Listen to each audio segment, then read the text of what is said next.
Hello everyone, and welcome back to the Calvin Tobin Show. I am your host, Calvin Tobin. Today we have a lot to talk about, so let's get right into it. All right. In the NFL, the new league year is almost upon us, and it is only a week away as it starts on March 15th. And while we wait for the new league year to start, we have seen some NFL teams make some moves over the last few days. And those moves have been players who have signed contracts, players that have been franchise tagged, and unfortunately, there have been a few different players that were cut. And out of all those contracts, franchise tag, and cut players, here has what has happened.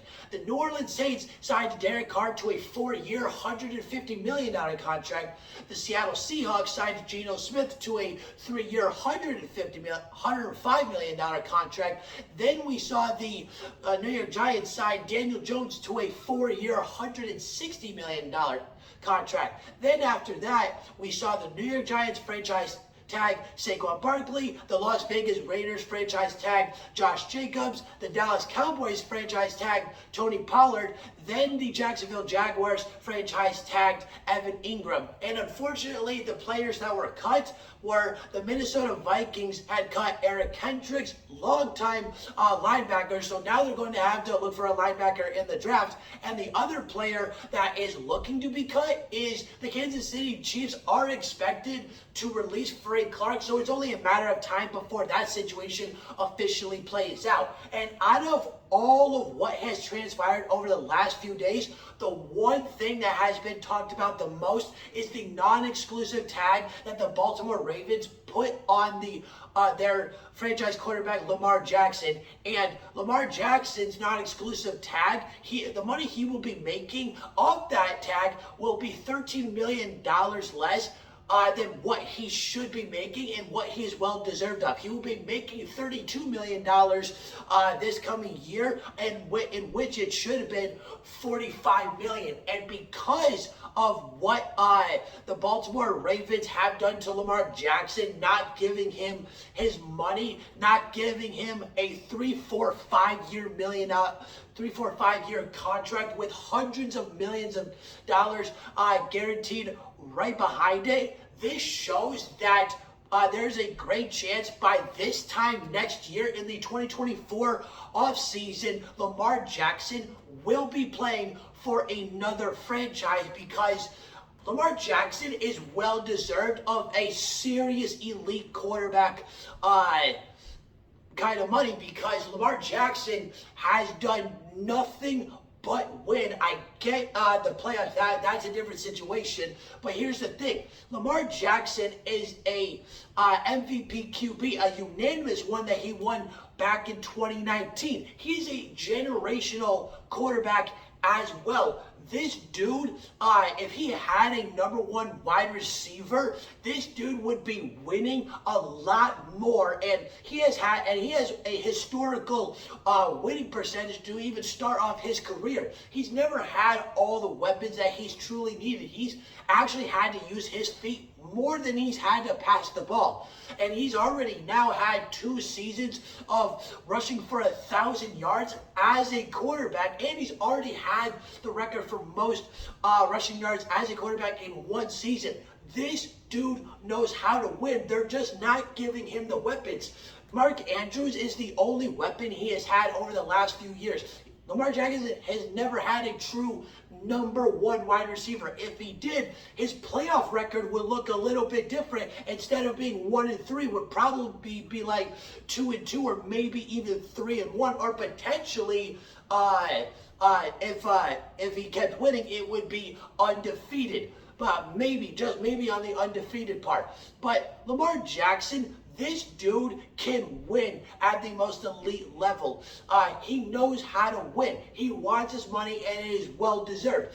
But with Lamar Jackson and this whole Baltimore Ravens situation, this dude needs to get paid because as of right now, it's a goodbye situation, and it's actually going to be a goodbye situation to John Harbaugh because he was going to get fired potentially before Lamar Jackson even showed up. And if Lamar Jackson didn't do what he did, John Harbaugh would already be gone. And while Lamar Jackson is having all these money issues in Baltimore, Daniel Jones is not in New York because the New York Giants just gave him a 4-year, $160 million contract.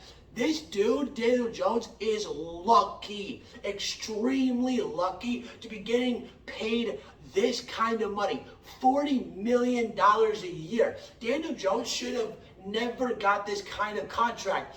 They did, the Giants did franchise tag Saquon Barkley, and his franchise tag season is going to be worth $10.1 million next year. And he's one of the best running backs in the league, and he deserves a top-end contract. Daniel Jones is lucky, would be lucky enough to be even called average because this dude has a losing record of 21, 32, and 1. This dude only threw 15 touchdowns last year, and this dude continuously throws interceptions and is barely winning at all. But here's the thing, after what happened this year, this is the main reason on why Daniel Jones got his contract, is because the Giants see some Eli Manning in him. But here's the thing, Eli Manning was completely average in his career. He had a 500 career record, and he only has 2 Super Bowls because of 2 things. One of the luckiest catches that we've ever seen in NFL history, especially playoff history, and he only won those Super Bowls because mainly because of the Giants defense and how good they were.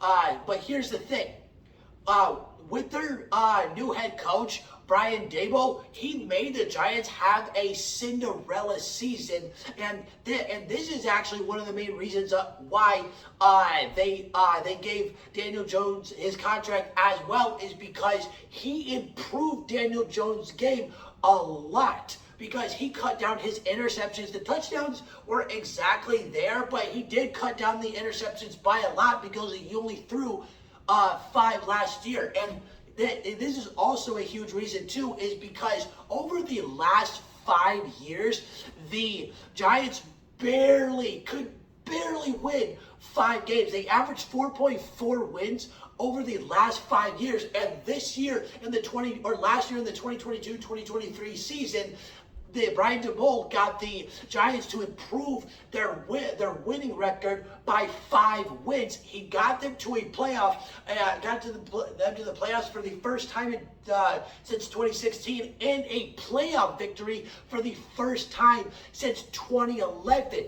And what Brian Daboll did this year, the Giants are seeing that he can improve Daniel Jones' game as his career goes on. So we're going to see what is going to transpire in these next 4 years. But Daniel Jones should be getting paid $20 million a year, not 40. And while Daniel Jones' career is looking like he is going to be stepping up, Derek Carr's future is still managing to stay alive because he just got released by the Las Vegas Raiders, and he just now signed with the New Orleans Saints on a 4-year, $150 million contract. And for all the Saints fans out there, your team did not get any better in the QB situation. He is not that much better, if better at all, than Jameis Winston. The only thing that Derek Carr does better than Jameis Winston is throw less interceptions. That's it. This dude has not proven himself to be that guy in the NFL as an elite quarterback. He has only been to the playoffs once, and that was in 2016. And he has also only had two winning seasons, over 500 seasons, and that he had a 10-win season and a 12-win season. Derek Carr is not a winning QB, but here's the thing: the Saints, the New Orleans Saints, are the best team in the division right now because they're the only one who have a quarterback. Because the Bucks just lost Brady, the Falcons' sophomore QB and Desmond Ridder has barely dipped a toe in the NFL, if he is going to do that anymore, because now we are going into a heavy QB trap that the Falcons might choose another QB instead of going with Desmond Ridder. But here's the thing: Derek Carr is going to lead the Saints to a division win if the Bucks roll with Kyle Trask this year, which I hope they do not, because that is not a bright idea. He had a complete Cinderella season and career at Florida, but he is not going to be able to do anything at the NFL position. But here's the thing: with Derek Carr now being in this NFC South division, the NFC South division is likely going to be the worst division in the NFL because of the very reason of the QB situation. The Saints have Derek Carr because they just signed him. The Bucks just lost Brady. Like I said, the Falcons have sophomore Desmond Ridder, and the Panthers cannot do anything with Sam Darnold and or Baker Mayfield. And this 2023 heavy QB NFL draft, we have Bryce Young, CJ Stroud, Hendon Hooker, Will Levis, and Anthony Richardson. And Anthony Richardson's hype is going nuts again, like it did when he pulled out a surprise victory against Utah, beating them 27-24 at the beginning of last year when they beat number 7 Utah. And but here's the thing: Derek Carr is not going to lead this team. The only reason that the Saints are going to be good is because they have a top tier defense. The same thing with the Bucks. The only difference is the Saints have a quarterback.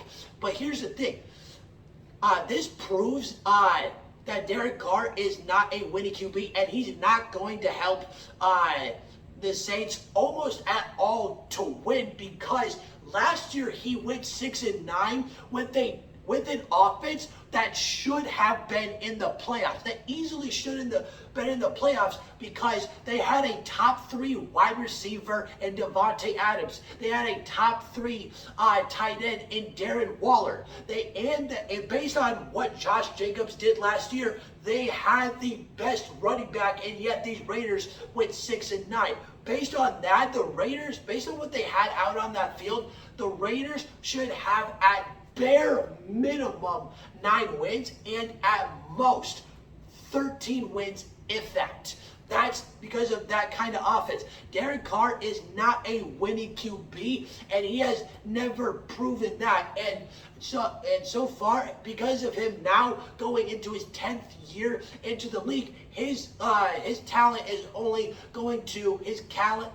skill is only going to regress because the Saints offense is not as good as the Raiders offense, because Derek Carr left a very good situation, but we're going to see how it plays out. But here's the thing: going into next year with the NFC South division, the Bucks and the Saints are going to be the top 2 teams. We just got to see which QB that the Bucks are going to draft, because it's going to be a battle between those 2 teams, because those guys are the most complete team in the division.